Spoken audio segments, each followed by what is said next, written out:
Assalamualaikum warahmatullahi wabarakatuh. Selamat pagi, salam sejahtera untuk kita semua. Om Swastiastu, Namo Buddhaya, salam kebajikan rahayu.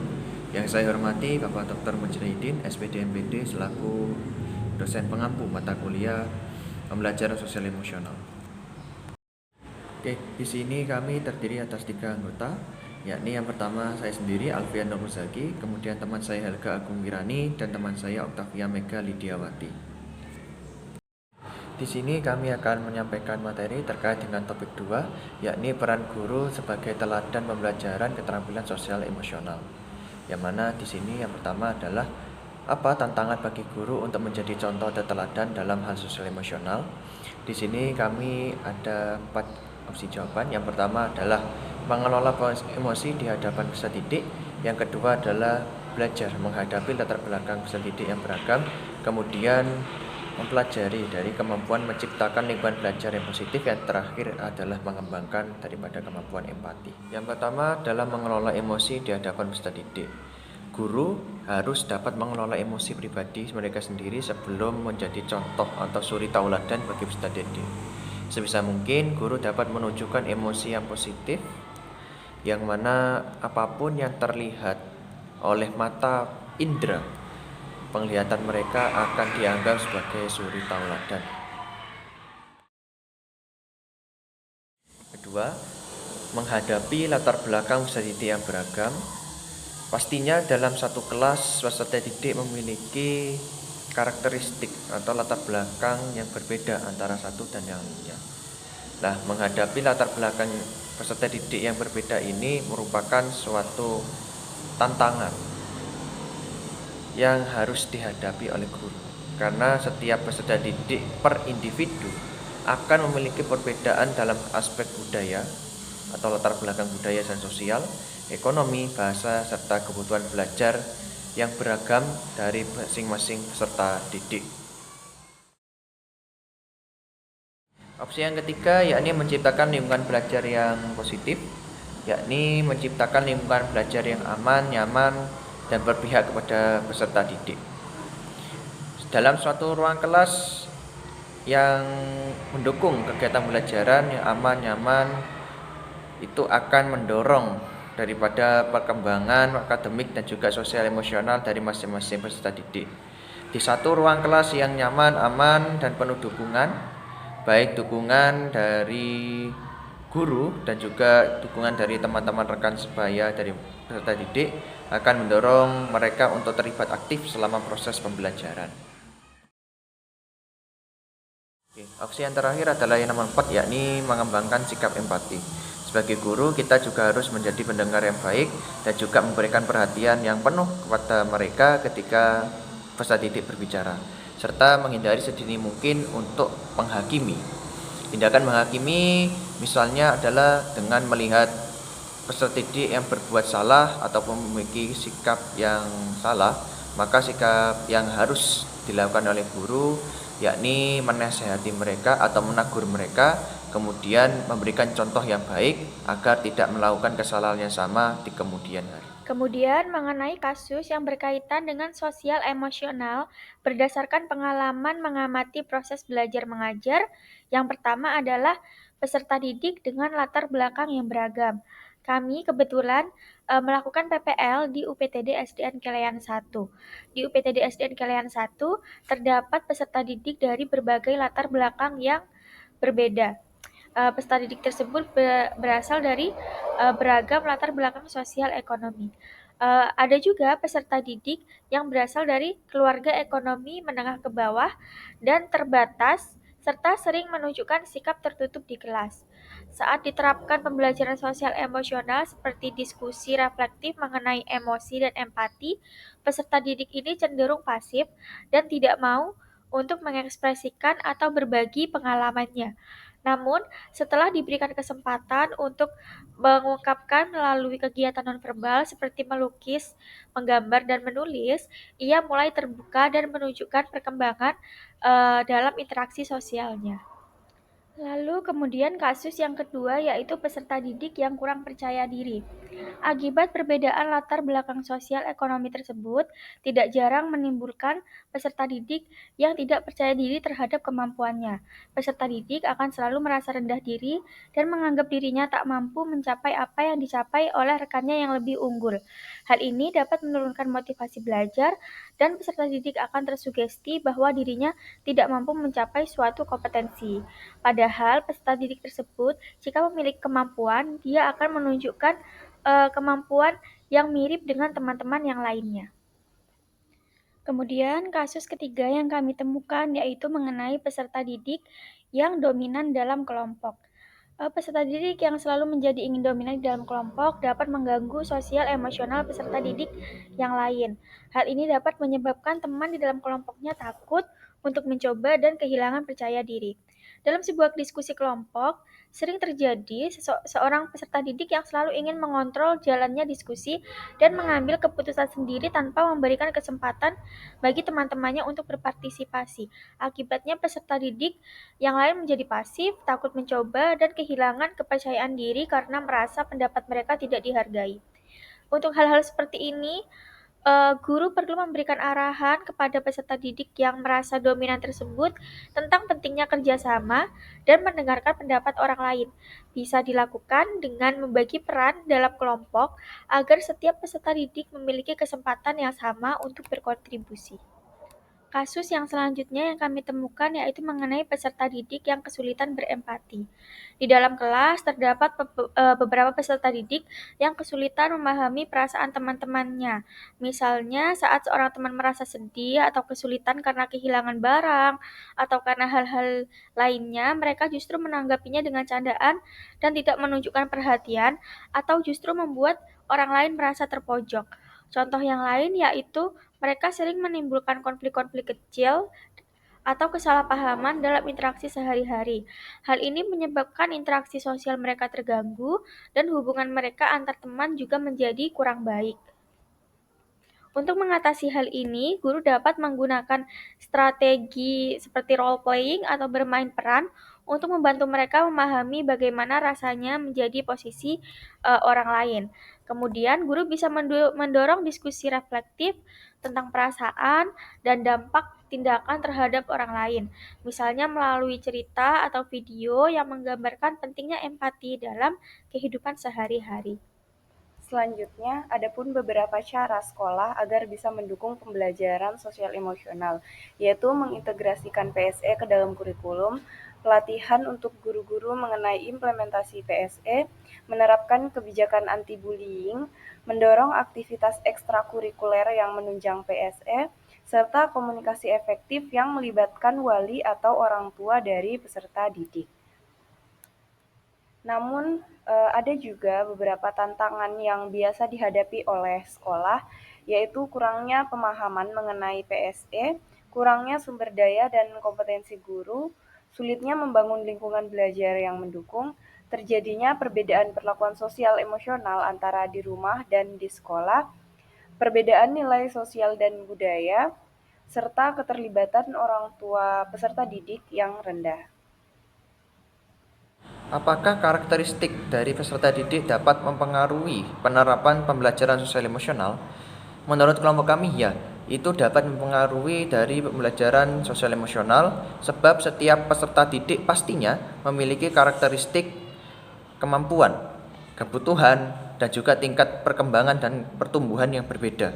Hal tersebutlah yang dapat mempengaruhi bagaimana peserta didik dalam merespons dan terlibat aktif dalam program pembelajaran sosial emosional. Karakteristik peserta didik yang seperti apa yang dapat mempengaruhi dari penerapan pembelajaran sosial emosional? Yang pertama adalah usia dan tahap perkembangan. Yang kedua adalah peserta didik dengan kebutuhan khusus. Yang ketiga adalah latar belakang sosial ekonomi. Dan yang terakhir adalah kematangan emosional dari masing-masing peserta didik. Apa arti 9-10 orang murid? Kita tetap dapat mengajar mereka kan, Pak? Tugas kita memanglah berat. Murid kita pun cuma sikit. Tapi kita punya kewajiban memberi pendidikan pada anak-anak yang tidak mampu nih. Kita semua harus punya cita-cita. Dan di sekolah inilah perjalanan itu kita mulai. Membahas mengenai Lili, pada ini Laskar Pelangi. Lenggang. Di mana Harun Lenggang? Baik. Iya betul, pandai Harun.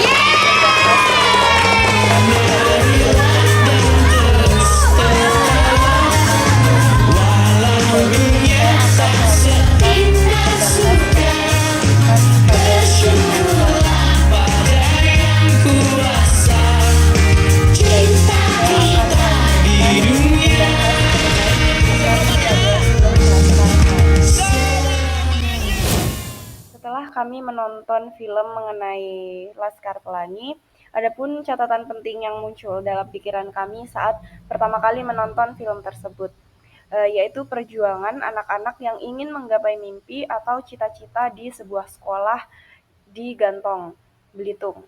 10 anak yang sedang berjuang dalam belajar atau mengejar impiannya walaupun mereka berasal dari orang tua yang memiliki kondisi ekonomi yang rendah. Adapun beberapa hal yang dapat kami pelajari dari film tersebut, yaitu guru yang menjadi agen perubahan adalah kegigihan dan sifat pantang menyerah dari dua guru pengajar, walaupun melakukan pengajaran dengan fasilitas yang terbatas dan sekolah yang tidak layak. Nah, dan di dalam cerita tersebut, setiap peserta didik memiliki kemampuan yang berbeda-beda. Beberapa tokoh yang nampak dalam cerita, misalnya Mahar yang menyukai seni, dan Lintang dengan kemampuannya di matematika. Nah, berdasarkan pada cerita tersebut, selayaknya guru bukan hanya sebagai seorang pengajar, namun juga menjadi seorang agen perubahan dalam menginspirasi, memotivasi, dan menjadi teladan kepada peserta didiknya walaupun sedang mengalami keterbatasan atau sedang dalam keterbatasan. Kemudian hubungan dari film Laskar Pelangi dengan pembelajaran sosial emosional yaitu dalam hal empati. Guru menyadari keragaman peserta didik dari latar belakang dan kemampuan yang berbeda. Dari sisi compassion, guru memberikan kasih sayang dan perhatian serta mendorong peserta didik untuk terus mengejar yang mereka inginkan.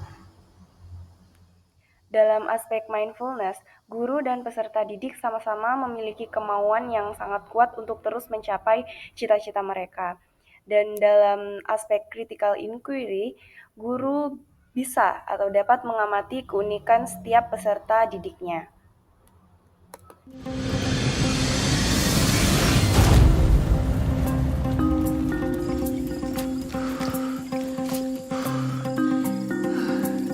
Namo kenyuncang bungo. Kalau ndo belajar detong lah.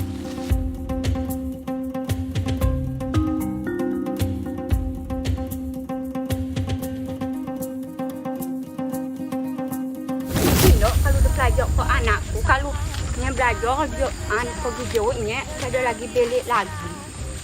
Menggong mati tadi malam. Pasti karena dia. Jadi ini hanya urusan satu orang anak bernama Bung. Kalau kau tidak bisa menerima cara kerja kami, bukan tempatmu ada di sini.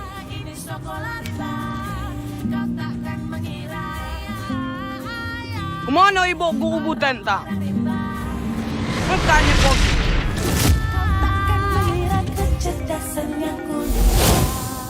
Film inspiratif dari cuplikan sebelumnya merupakan film yang berjudul Sekolah Rimba. Dalam film tersebut, ada seorang guru yang bernama Butet Manurung yang ingin menjadi agen perubahan bagi komunitas yang terpinggirkan. Butet Manurung memiliki keinginan untuk mendidik anak-anak yang tidak memiliki fasilitas pendidikan yang baik. Peran Butet Manurung menunjukkan bahwa pendidikan harus menjangkau semua lapisan, bahkan pinggiran, berupa suku orang rimba yang tidak bersekolah formal. Kemudian, kemampuan Butet dalam mengajar telah menyesuaikan dengan kehidupan orang-orang rimba, menunjukkan bahwa Butet sebagai guru telah memahami karakteristik dari lingkungan sekitar dari peserta didik yang ada di sana. Sebagai agen perubahan dalam pendidikan, Butet Manurung termasuk orang yang tangguh, sabar, dan tidak mudah menyerah karena awalnya mendapatkan penolakan dari anggota suku. Hal yang dapat kami pelajari dari film tersebut yaitu tentang peran seorang guru dalam pendidikan. Dalam film tersebut, Butet Manurung memperlihatkan bahwa pendidikan dapat dijadikan alat untuk memberdayakan masyarakat pinggiran.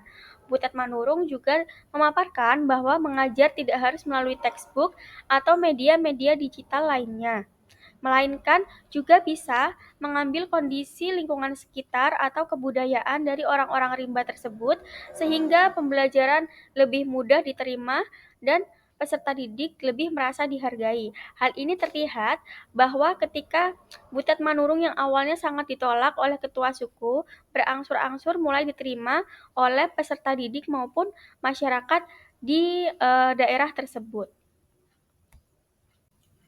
Hubungan film Sekolah Rimba dengan pembelajaran sosial emosional yang dapat kami temukan yang pertama adalah kesadaran diri.